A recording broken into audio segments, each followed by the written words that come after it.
É aquilo que caracteriza a grande ruptura entre a modernidade e a pós-modernidade. Na modernidade, foi fecundada uma noção de tempo linear, que, aliás, é uma noção de tempo que fundamenta a noção de progresso que está na base do capitalismo e que alimenta o capitalismo.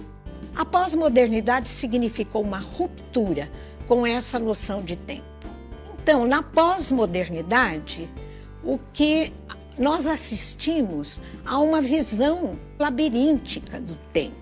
Nós vivemos agora um verdadeiro emaranhado temporal, como uma mistura de presente, passado e futuro, que funciona para nós como um labirinto no espaço, a partir da Revolução Digital. O Otávio Paz, ele tem uma frase maravilhosa, que ele diz que toda civilização se define pela noção de tempo que ela tem. Eu sou Márcio Kraus, professor de filosofia, sociologia e também historiador, e convidei o meu grande amigo, psicólogo e escritor Alexandre Coimbra para um bate-papo sobre os males que acometem a sociedade no que diz respeito ao excesso de positividade e a chamada sociedade do cansaço. E aí, velho, fez boa viagem? A viagem, ela sempre proporciona uma experiência assim meio catártica, né? É. A gente sai do nosso lugarzinho e vê outras pessoas, outros ambientes. Que lindo ter você aqui. Cara, eu tava lembrando do nosso encontro no Rio de Janeiro. Eu lembro que naquela ocasião eu joguei o Nietzsche na arena. E o Nietzsche, apaixonado por arte, né? Apaixonado pela tragédia, né? E vai muito nessa linha, né? De encarar a vida com as dores, com os sorrisos, com as adversidades, com as limitações. Mas ao mesmo tempo a gente vê, como você falou, né? Tipo, essa coisa do desvirtuar a vida na medida em que a gente tá olhando para um recorte dela, né? A gente tá olhando para a racionalidade, para a produtividade, para o trabalho, para essa coisa meio que robótica, e a gente não tá dando tanta atenção para sentimento, para paixão, né? Para as angústias. Não existe época sem ferida, não existe nenhuma época em que a gente vai conseguir o encontro pleno com a ideia de civilização. A gente sempre vai ter barbárie e civilização convivendo dentro, fora, entre nós, nas sociedades. E eu acho que o nosso tempo, como você falou, é um tempo em que o grande problema desse tempo é que a gente não tem tempo. A gente fagocitou o tempo. A gente virou uma espécie de aniquilador do tempo quando ele não está voltado para produzir. E tem um monte de belezas da vida que só acontecem se a gente se der a oportunidade de parar, de pausar, de parar de verdade, de parar com vontade. Não é parar para recarregar. Não é parar para produzir melhor, né? Parar para meditar, para produzir melhor. Essa é uma das armadilhas do nosso tempo. Não é parar mesmo. É parar porque tem belezas da vida que só aparecem a partir da contemplação. Tem estados nossos que nós só acessamos quando nós paramos, né? Então, esse ser acelerado que nós nos transformamos nessa época, ele é um ser que vai deixando para trás um monte de coisas não vistas, não percebidas, não sentidas, né? E aí depois essas coisas se juntam e viram um sintoma, viram um grito, uma lágrima, uma ruptura, mas vira uma dor. Então a gente está numa época sim de poder dar tempo Dá tempo para o abraço. Sim, para o toque, para os rituais. Olhos nos olhos. E para descobrir o que a gente está deixando de viver por ter que viver nessa insanidade produtivista. É interessante que a gente meio que colocou no desuso, né, o ócio, né? A gente meio que demonizou o descanso, demonizou o tempo improdutivo, né? A gente passou há muito tempo a chamar os dias de úteis. Sim. E aí tem os dias inúteis. Sim. Mas olha o rótulo que a gente tá colocando. Não, mano, essa ideia de utilidade, né? Eu acredito que ela contribui, né, com a formação de uma mentalidade que produz cada vez mais pessoas depressivas e fracassadas, né? E aí não tem como não lembrar do Byung-Chul Han, né? E ele vai e faz um link com Foucault. Aí ele fala, ó, a sociedade que o Foucault analisou, que era uma sociedade disciplinar, ela criou, né, criminosos e criou, de certa forma, pessoas que eram consideradas anomalias. Só que essa sociedade que a gente está vivendo, que é da positividade, do excesso de positividade, que muitos chamam de positividade tóxica, ela cria, né, depressivos e fracassados. A gente, por mais que a gente melhore, a gente vê isso propagado na sociedade, nas redes sociais, no ambiente de trabalho, na universidade, parece que nunca é suficiente. O que você está fazendo ainda não é suficiente.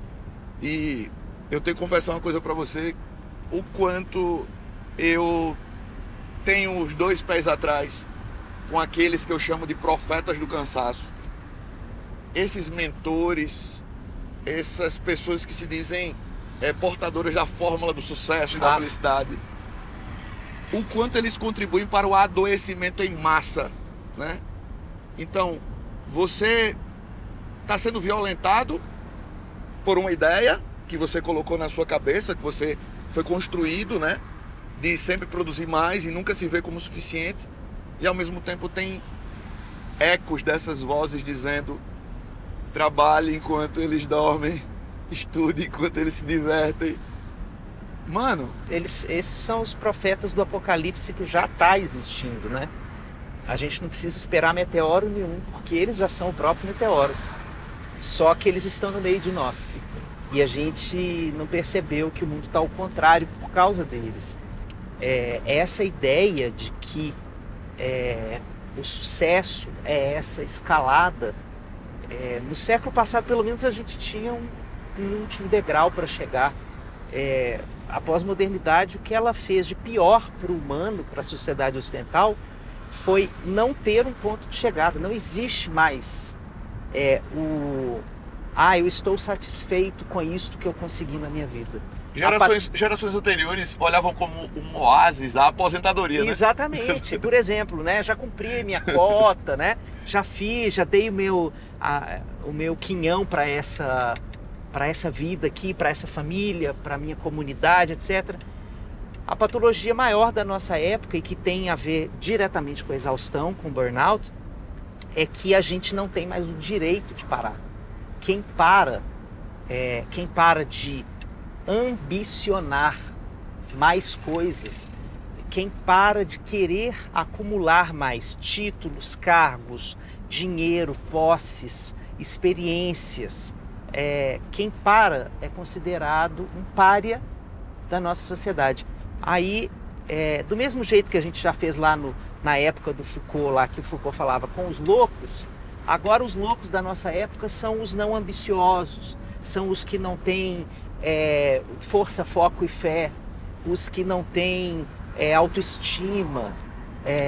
E você tá patologizando o direito à pessoa de não querer trilhar essa biografia dessa forma, né?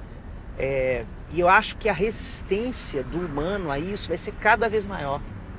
Vai ser uma resistência ostensiva, porque a gente já está colhendo o resultado catastrófico dessa ideologia, dessa forma de vida, né?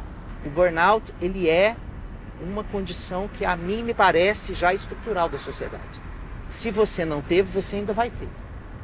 Ninguém está livre dele, porque o ritmo que o trabalho está estabelecido e que as demandas de produção de corpos, desempenho na família, materno, paterno, o tempo inteiro tem um score tão alto para se atingir que o burnout vai chegar em alguma das dimensões da sua identidade de qualquer maneira. Uma das coisas que me preocupa é que essa lógica tá acelerando tudo, mano. A gente tá falando de um trabalhador que tem que ser cada vez mais proativo e dinâmico, um estudante também que tem que se destacar, mas a gente tá acelerando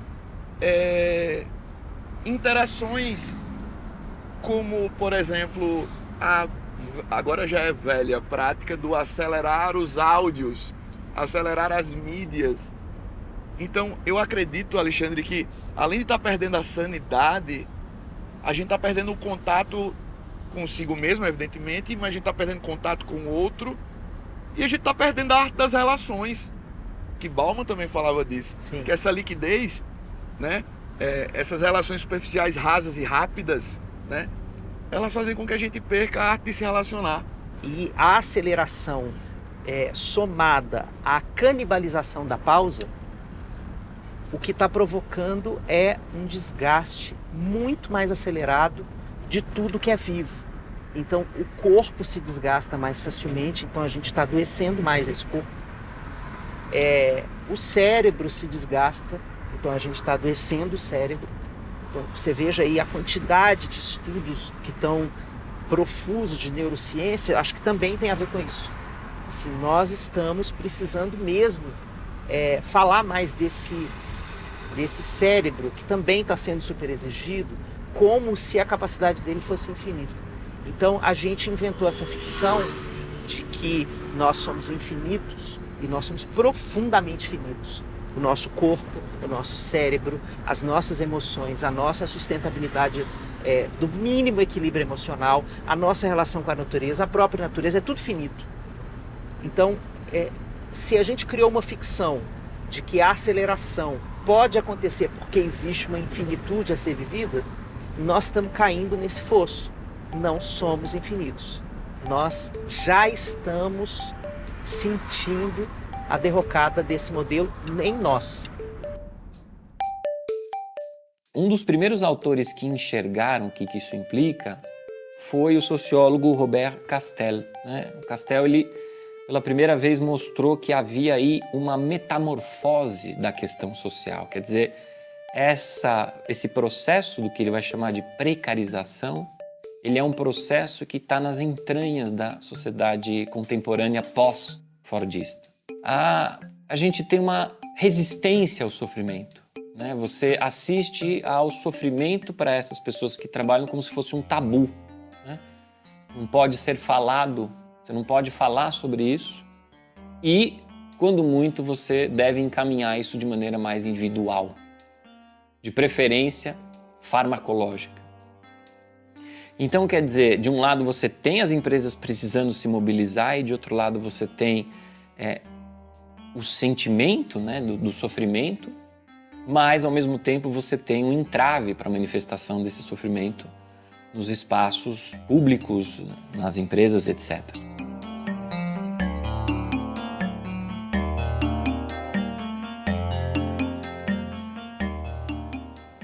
Meu amigo, sigamos! Eu acredito que esse é um lugar bastante propício, adequado para esse nosso papo filosófico. E uma coisa que você vinha falando que me deu um insight, que eu acredito que é muito pertinente, é a gente pensar que essa sociedade do cansaço pode ser encarada como uma sociedade do doping. De fato, existem pessoas que estão usando com orientação médica e aquilo faz parte de um tratamento, mas a impressão que eu tenho é que essa sociedade viu nessas substâncias a possibilidade de otimizar, de dar upgrades em rendimentos. Então, tem gente fazendo uso de substância para poder render mais nos estudos, render mais no trabalho, para ter mais concentração, ou para dormir melhor, ou para não dormir, para abrir o apetite, para treinar, para ter relações sexuais. Enfim, como você, que é um profissional que é preocupado com a saúde mental das pessoas, como é que você enxerga meio que naturalização do doping na sociedade? Bom, em primeiro lugar, que delícia poder conversar com uma pessoa que faz uma provocação dessa. Eu acho que esse doping, ele é herdeiro dessa pressão por desempenho, que chegou em todas as esferas, como a gente estava falando, sim. né? E, para mim, essa história da medicalização, ela é perigosa não só para essa porcentagem de uso, mas também para um uso que está massificado e que silencia um certo mal-estar que precisa ser escutado. O remédio psiquiátrico, ele tem uma faca de dois gumes porque ele sim pode te dar o mínimo de energia e disposição para você enfrentar a sua vida cotidiana que você precisa enfrentar porque você tem boleto para pagar. Sim. Mas ele também pode fazer você acreditar que aquilo ali basta. E na verdade, tem um mal-estar que está associado que não se cura com o remédio, né? E aí a gente constrói outra hipótese sobre esse mal-estar, porque se eu tomei o remédio, estou melhor, mas o mal-estar persiste, então eu vou inventar uma outra coisa, eu vou escutar isso aí ou eu vou fazer um outro sintoma. O que me preocupa nessa excessiva medicalização da sociedade é que a gente não para escutar. A gente se dopa e se dopa no próximo, e no próximo, e no próximo sintoma, mas nunca escuta. Que coisa é essa? Que materialidade estranha é essa desse meu mal-estar? Então isso eu acho muito preocupante.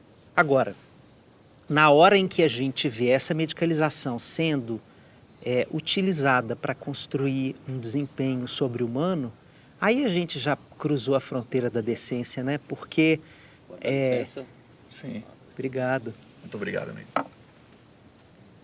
Muito obrigado. Obrigado eu. Saúde, querido. Saúde A para sua. nós. A gente já ultrapassou a fronteira da decência porque, primeiro que a prescrição dessa medicação, ela está a serviço de quê? Ela está a serviço de quem? Certamente não é da saúde das pessoas que estão tomando, mas é de uma certa colocação delas nessa esteira produtiva. E eu acho fabuloso o trabalho que o Byung-Chul Han fez, de mostrar, por exemplo, que na sua terra natal, né, na Coreia do Sul, como as pessoas elas estão nos transportes públicos. Elas estão como em corredores de hospitais, sabe? Quando você passa no corredor de um hospital, as pessoas estão lá, tipo, né, deitadas, debilitadas, precisando de cuidado e atenção. Nos metrôs, em Seul, as pessoas estão dormindo, elas estão caminhando, né, meio que cambaleantes, como se fossem zumbis. Um dos grandes propósitos desse nosso encontro é encontrar alento na filosofia. Sim, claro. E aí eu lembro dos estoicos, velho. Como o estoicismo fala pra gente da importância de olhar para dentro, prioritariamente. Como a filosofia estoica fala o quanto a vida é breve. Mas é possível encontrar muita vida, né, dentro desses pequenos instantes, onde a gente é capaz de partilhar coisas que não têm preço. Porque a gente está correndo atrás de coisas que têm preço. Mas é esse o significado da vida? Eu venho de uma geração, que eu acredito que você também pegou um pouco disso, que a gente aprendia nas aulas de ciências que o ser humano ele nasce, cresce, vive, só vive depois que cresce. Aí reproduz, Reproduz e envelhece e morre. Então, é isso, só que nesse meio tempo a gente está correndo atrás dos boletos também. Então, como é que você vê assim, essa mensagem atemporal do estoicismo para essa sociedade que se habituou a colocar os indivíduos em ambientes cada vez mais tóxicos, né? Que não respeitam os limites que você falou, que não respeitam a integridade, a dignidade, o bem-estar, né? É um total desrespeito que a gente vê nos mais diversos ambientes. Mas como é que você vê assim, essa mensagem estoica da lucidez, da sobriedade? Essa ideia de que nós estamos andando como zumbis essa é uma ideia muito boa, porque na hora em que a gente vem para um lugar desse, né, que a gente se conecta com a natureza, pessoas que têm ou pouco acesso ou um pouco mais de dificuldade de se conectar com o tempo da delicadeza, como diria o Chico, da natureza, né, que não tem nada acelerado aqui nessa cena, né, não tem. Aqui é um lugar para você contemplar a vida. Tem gente que tem crise de ansiedade quando vem para cá, para um lugar desse. Onde está o Wi-Fi? O que eu posso fazer agora? A beleza da vida que você está trazendo tão lindamente na sua fala, desse tempo finito, é uma beleza de uma necessidade de colocar sentido. E sentido tem a ver com sentir.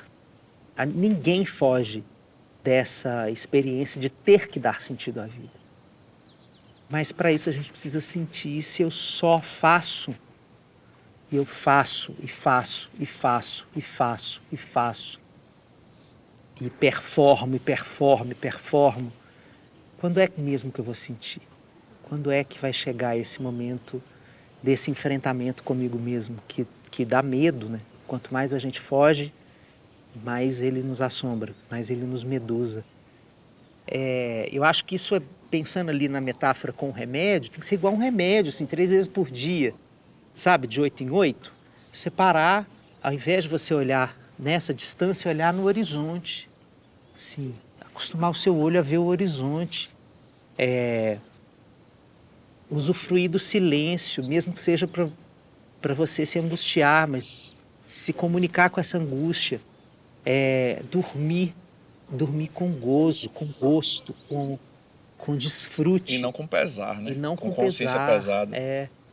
E não só depois que toma uma pílula, né? E que bom que existem pessoas como você, né? Você. Para trazer com leveza reflexões que tocam a alma. E, enfim, eu sou muito grato por esse momento que a gente está aqui partilhando. Muito obrigado. Fico feliz e que a gente possa encontrar aí na filosofia, que a gente possa continuar encontrando na psicologia boas reflexões que nos reconectem com o humano. Sim, obrigado, querido. Valeu, brother. Vida longa ao seu fazer. Tamo junto. O que será de nós nesse mundo em profunda transformação? A única certeza que nós temos é que será diferente do que a gente viveu. O pós-capitalismo, o que ele será, a única coisa que podemos afirmar não será com o capitalismo. Será alguma coisa diferente. E o que fazer? O que seremos? A gente pode se socorrer de uma página luminosa de Kurt Vonnegut Jr., um livro maravilhoso chamado Galápagos, em que o Vonnegut especula sobre um longínquo descendente da espécie humana, depois que os humanos migraram para as estrelas. Um descendente longínquo decide visitar a Terra, né, para examinar, explorar a origem de seus ancestrais. Ele fica percorrendo a Terra e não encontra vestígios do humano. E aí ele está desanimado, pairando em cima de Galápagos, né? E de repente observa que tem nos rochedos um bando de focas, roliças e luzidias focas. E de repente uma delas, sem querer, solta um traque, solta um pum-pum. As outras focas começam a rir dela. E essa foca mesma, ela começa a rir dela mesma. Né? Diz o Vonnegut, nesta foca que é capaz de rir de si mesma, o explorador do futuro encontra a marca do humano.